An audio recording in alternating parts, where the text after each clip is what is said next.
এই জবা গাছটায় ৫ রকম রঙের জবা ফুল ফুটবে।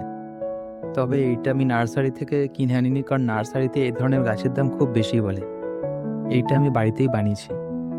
খুব একটা কঠিন কাজ নয়, যে কেউই বাড়িতে বানাতে পারে।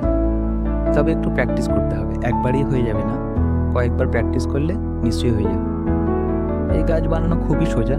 খুব বেশি জিনিসপত্রেরও তো প্রয়োজন হয় না।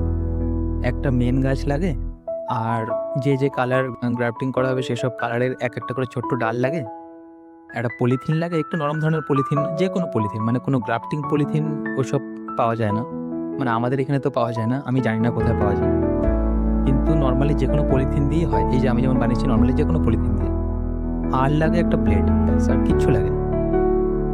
এই যে ওপরের দুটো পলিথিন খুলে দেখাচ্ছি, একদম জুড়ে গেছে। এই দুটো ১ম এ করেছিলাম। তারপরে যখন দেখলাম যে ডাল থেকে অনেক পাতা বেরিয়েছে, আগা বেরিয়েছে, তখন একটু সাহস পেলাম। তারপরে নিচের দুটো পরে করলাম। ওই দুটো তো ওই জন্যই ছোট, ছোট, আর এই দুটো এত বড় এবং কুঁড়িও চলে এসছে। এই দুটো একদম আগে করেছিলাম।